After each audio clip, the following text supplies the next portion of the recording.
노래가 이렇게 나온 게 이렇게 사랑가로만 계속 사랑으로 한 게 아닌데 내가 교회에서 부르려고 이렇게 했어요. 그래서 교회 가서 많이 했어요. 네, 권사님 80이신데요. 사용하시는 하나님께 영광의 소리 드립니다.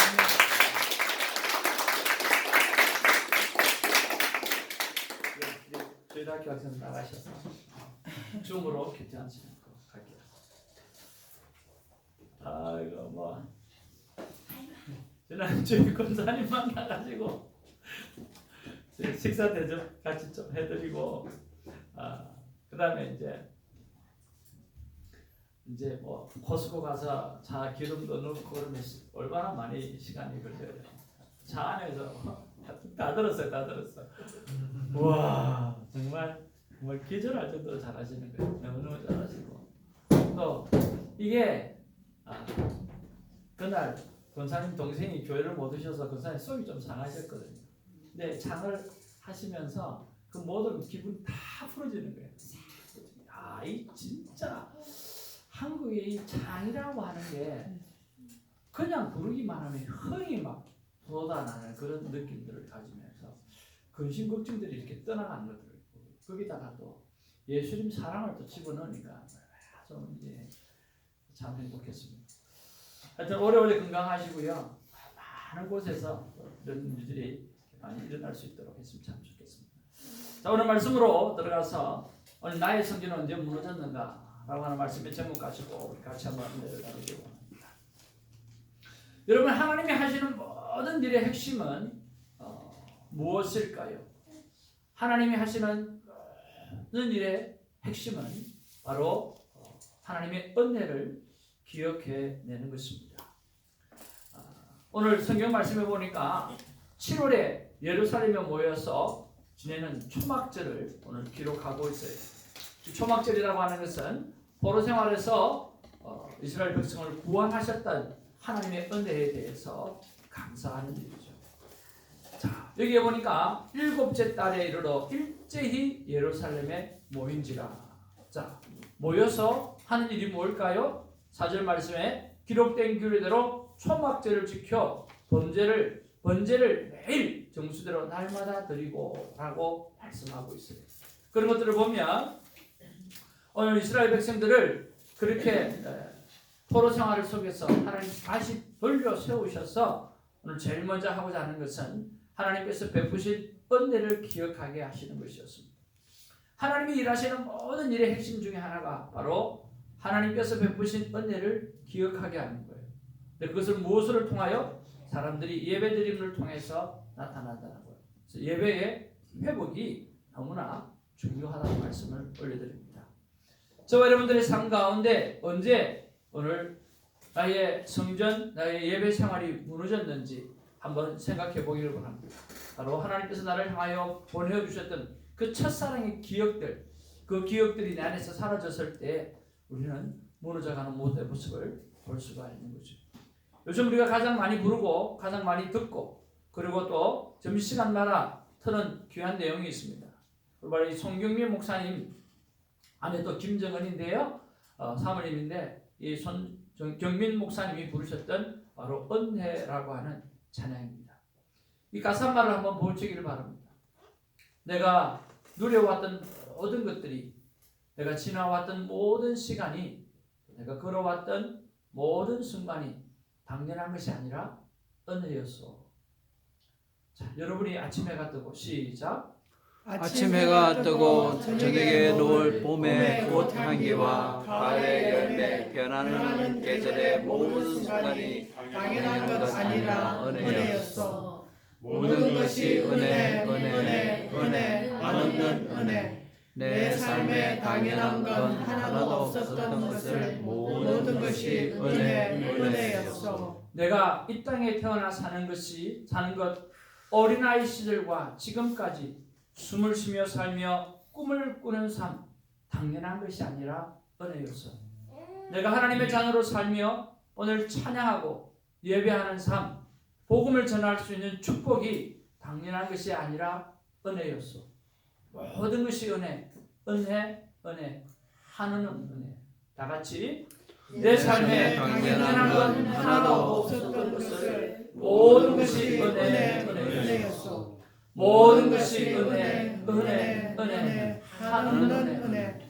내 삶에 당연한 건 하나도 없었던 것을 모든 것이 은혜였소. 모든 것이 은혜였소. 모든 것이 은혜였소.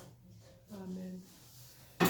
내가 누려왔던 모든 것들, 또 내가 숨을 쉬며 살며 꿈을 꾸는 모든 삶, 이 모든 것들이 당연한 것이 아니라 정말 은혜라고 고백하는 이 모습이 참 귀하고 소중하다고 생각이 듭니다.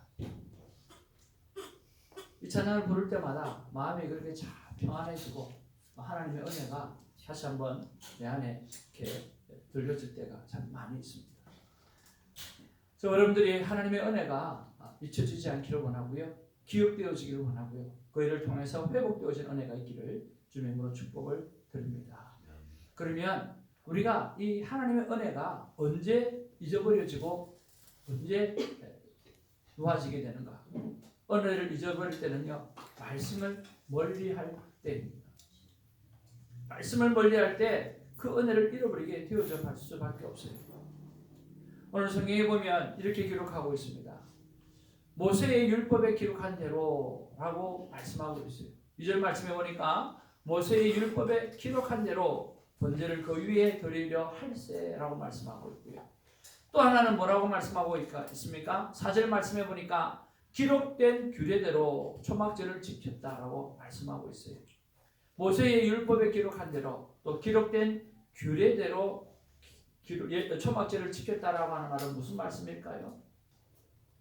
오늘 그들의 선조가 율법을 거역한 죄로 말미암아 바벨론으로 끌려간 것을 기억하면서 그 시간을 보내고 있다라고 하는 거죠. 모세의 율법에 기록한 대로, 오늘 기록된 규례대로, 이것은 바로 선조들이 하나님 앞에 당연히 기록한 대로 예배를 드렸어야 했음에도 불구하고 그것을 드리지 아니했기 때문에 바벨론 포로를 잡혀가서 그 고생을 하게 되어졌다라고 하는 이야기죠. 은혜를 잊어버릴 때는 우리가 말씀을 멀리하게 되어졌을 때, 그때 은혜를 놓치게 되어지는 거예요. 오늘 세 번째 보면 제단을 그 터 위에 세웠다라고 그렇게 말씀하고 있어요. 하나님의 제단을 만들고 라고 말씀하고 있고, 또 제단을 그 터에 세웠다라고 했어요. 그럼 여기는 그 터가 어디일까요? 예전에 성전이 세워졌던 그 터를 말씀하고 있어요. 그 마당을 말씀하고 있어요. 거기에서 다시 오늘 성전을 세우려고 하는 것들이죠. 옛 제단이 서 있는 성전 마당을 말합니다. 선조들의 예배 모습을 자신들이 기억하려고 하고 다시 회복해가는 그런 모습들을 바라보고 있는 거죠. 그것들이 그분들에게 있어서 큰 은혜였다라고 하는 것입니다. 사랑하는 자녀들에게 물려줄 수 있는 모습은 우리 부모 세대가 신령과 진정으로 드려지는 예배의 모습인 줄로 믿습니다. 여러분, 다른 것이 아니라 그저 하나님 앞에 문제가 생길 때마다 무릎을 꿇고 하나님께 예배하는 삶의 모습들을 부모가 보여주시기를 주님의 이름으로 축복을 드립니다. 우리가 돈이 얼마나 많아서 그들에게 그걸 물려주겠습니까? 또 있다고 한들 물려줘봐야 뭐하겠습니까? 당자처럼 다 써버리고 호황방탕한테 사용하면 무슨 필요가 있냐고요. 정말 우리에게 필요한 것은 문제가 생길 때마다 내 아버지는, 문제가 생길 때마다 내 어머니는 하나님 앞에 예배하고 기도하는 삶으로 나가더라 라고 하는 그 모습을 보여주게 되어질 때 오늘 그 자녀는 바르게 자라가게 되어질 줄로 믿습니다. 여러분, 프랑스의 나폴레옹 황제가 워털루 전쟁에서 크게 참패를 했어요. 크게 참패하고 난 다음에 시리에 빠져 있을 때 한 기자가 가서 그 나폴레옹에게 물어봤어요. 당신이 가장 행복했을 때가 언제입니까? 아마 이 기자가 가장 행복했을 때를 기억하면 좀 낫지 않겠느냐라고 하는 그런 생각이 물어봤는지도 모르겠어요. 가장 행복했던 때가 언제입니까? 라고 물어봤더니 이 나폴레옹이 뭐라고 이야기하느냐고 하면 제가 쫄병 때였어요.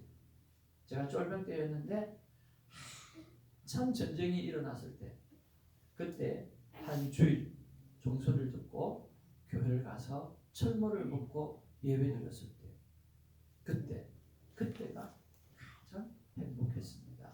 라고 고백을 하더라는 거예요. 그런데 지금은 그 예배를 잊어버리고 패배의 모습을 가지고 지금 이 자리에 서 있다고 말씀했다라고 하는 거예요. 여러분, 인간이 가장 행복할 때가 언제입니까?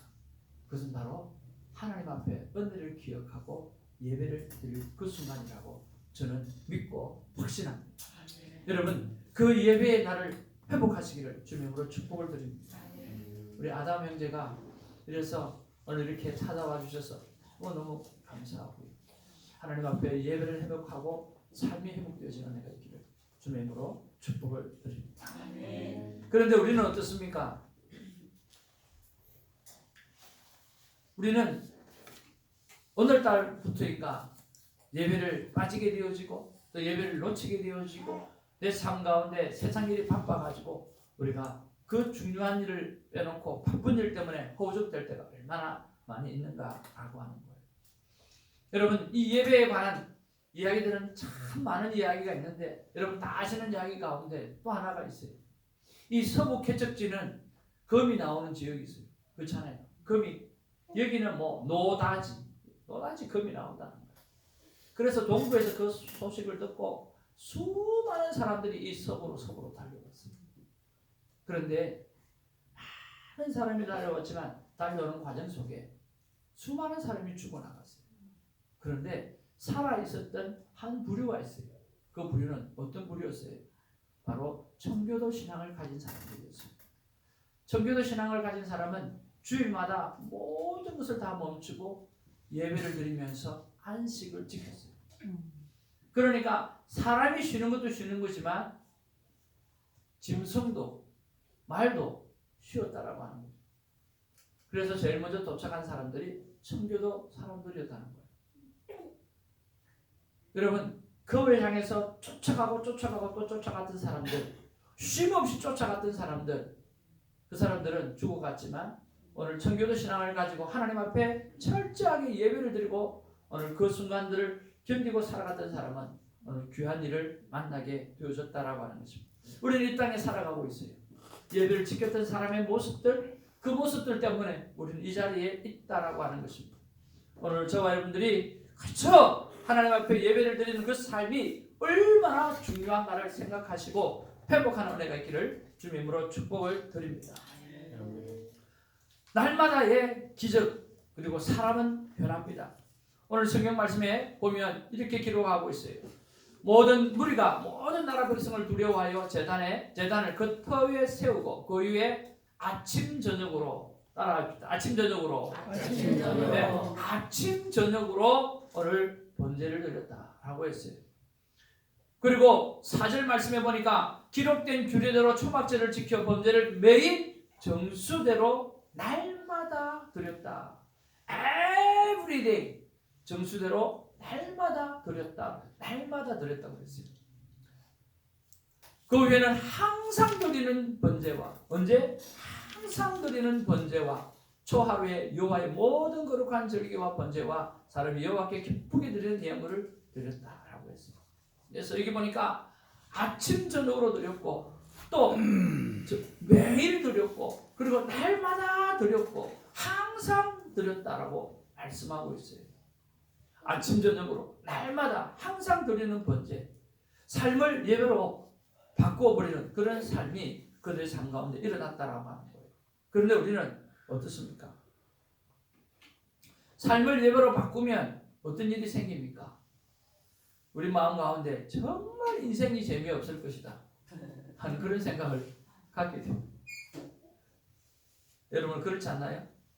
또 어떤 사람이 종교에 미친 사람으로 보게 될 거다 하는 그런 생각도 하는 사람이 있어요.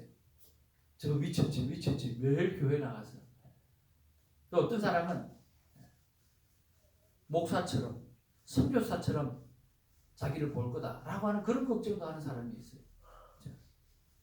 그런 속으로 나는 목사도 아닌데 뭘 매일 큐티해, 뭘 매일 예배해. 정말 인생이 재미없을 것 같습니까? 저희 아내는 저렇게 다소곳하게 보여도 노는 거를 참 좋아합니다. 노는 걸 참 좋아해요. 근데 여행 가는 것도 참 좋아. 제가 그걸 늘 못 받쳐줘서 참 미안한 거예요. 노는 걸 되게 좋아해요. 요즘 아침에 일어나면 매일 큐티하고 큐티 올리는 그 재미로 살아가고 있는 모습을 볼 때 얼마나 좋은지 몰라요. 물론 계속해서 놀기도 합니다. 계속해서 놀기도 하지만 매일 말씀을 제일 먼저 하는 삶을 살아가고 있습니다. 놀지 않는 것이 아니라 기쁨이 2배로 오늘 가지고 살아가고 있다는 거예요. 종교에 미친 사람으로 볼 거다. 저는 N장 집사님은 아무도 미친 여자라고 안 봅니다. 시간이 지나면 지날수록 지금 4년, 5년째인가요? 예? 5년 만 5년이 지났어요. 오늘 기록이 어떻게? 이거 계산을 해야 돼. 18번. 18번. 아니 30번째. 30번째. 66일씩 66일씩 30번째 하면 몇 년입니까? 하루도 빠지지 않고 큐티하는 삶을 살아가고. 누가 저 영혼을 보고 미친 사람이라고 생각하는 사람 있나요? 아무도 없어. 근데 사람들은 종교에 미친 사람으로 볼 거라는 착각을 하고 있어. 매일 말씀 앞에 들어지는 예배자의 삶의 모습을 보고 사람들은 이구동성으로 그분을 인정하고 그분을 세워드리고 예수를 믿어도 저렇게 믿어야 된다라고 그런 고백을 하게 되지. 아무도 미친 사람으로 보는 사람이 없어. 유일하게 아내가 내게 칭찬하는 것 중에 하나가 뭐냐고 하면 당신 큐티 하나는 꾸준히 한다. 왜? 나머지는 꾸준히 하는 게 없어요. 근데 그거 하나는 꾸준히 한다는 거예요. 여러분, 꾸준함의 영성은 모든 사람들로 하여금 존경받을 수 있는 귀한 것입니다. 오늘 그 꾸준함의 영성이 있기를 주님으로 축복을 드립니다. 여기 요즘 매일 큐티 하시는 말씀 대하시는 우리 신집사님도 계시고 우리 전도사님도 계시고 다 계시잖아요. 우리 신집사님 보고 누가 목사라 그래요. 우리 권사님 보고 누가 선교사님이라 그래요. 그래서 이야기하지 않습니다. 그냥 신실한 그리스도인이라고 평가하죠. 사람들이 목사라 보아지면 여러분 싫습니까? 얼마나 좋습니까? 선교사를 볼 수 있다고 하면 얼마나 좋습니까? 예전에 누가 나에게 목사님 좋은 차를 하나 사고 싶은데 좋은 분 한번 소개해 주세요. 그랬더니 제가 아주 친한 목사님이 계셔서 목사님을 소개해 드렸어요. 그랬더니 그 집사님 하시는 말씀이 뭐라고 하냐면 요즘 목사 믿을 수 있습니까? 요즘 목사 믿을 수 있습니까? 우스갯소리로 하는 이야기지만 그렇게 이야기하더라고요. 여러분, 우리가 구원받은 이유가 뭘까요? 존 베가더 목사님이 이렇게 말씀하고 있어요. 우리는 예배드리기 위해서 구원을 받았다. 우리는 구원받은 예배자라고 말씀하고 있어요. 왜 그렇습니까? 우리가 먼저 하나님을 사랑하는 것이 아니라 하나님께서 우리를 먼저 사랑해 주셨기 때문입니다. 그래서 그분을 예배를 해야 될 이유가 있다라고 하는 거죠. 또는 말씀을 생각하면서 하나님께서 주시는 마음이 뭔가 다시 한번 생각해 보았습니다. 하나님께서 이렇게 말씀하십니다. 나의 사랑하는 자녀라. 예배는 사랑한다는 고백이란다. 나는 내가 내 사랑의 모든 것이란다. 저는 여기 뒷글을 뭔가 더 쓰고 싶었어요. 그래서 내가 하나님이 모든 사랑입니다라고 써야 되지 않나 하는 생각을 했어요. 근데 하나님이 그건 쓰지 마음에 이렇게 적어주시더라고요. 다른 거 말고 나는 내가 내 사랑의 모든 것이다. 하나님께서 우리를 향해서 보시면서 사랑의 모든 것이라고 이야기하는 것, 그거 하나만이라도 족하다는 것. 내가 하나님을 모든 것으로 사랑하지 못한다 할지라도 하나님이 나를 모든 것으로 사랑하는 것을 인정하고 인식하는 것만 해도 enough, 충분하다라고 하는 거죠. 오늘 저와 여러분들이 하나님 앞에서 예배를 회복하게 되어지기를 주님의 이름으로 축복을 드리고요. 그리고 누가 뭐라고 이야기해도 미친 사람으로 보지도 않고 목사나 선교사라도 보지도 않고 또 재미없는 인생이 되어지지도 않습니다. 여러분 그 착각에 빠지지 마시고 정말 매일 말씀 안에 예배 드리는 삶을 살아드림으로 하나님의 큰 기쁨이 되기를 주님으로 축복을 드립니다. 이 말씀을 생각하면서 제가 기억났던 제 어머니의 모습이 있어요. 아버지가 내가 교회를 간다고 때릴 때 어머니도 교회를 가지 않는 분이었지만 왜 그러냐면서 대신 막아주시고 맞아주셨던 어머님이 생각이 났어요. 저는 그 어머니가 참 좋습니다. 어머니는 내가 어머니의 모든 것이었습니다. 나도 나의 자녀에게 그런 존재가 되어주고 싶고 하나님에게 그런 존재로 살아가고 싶습니다. 사랑하는 자녀들이 여러분을 바라보면서 어머니는 나의 사랑이었어, 나의 모든 것이었다라고 고백할 만한 그런 부모님들이 되기를 주님의 이름으로 축복을 드립니다. 하나님께서 우리에게 말씀하십니다. 나는 너의 모든 사랑이요 모든 것이라고 말씀하십니다. 기도하겠습니다.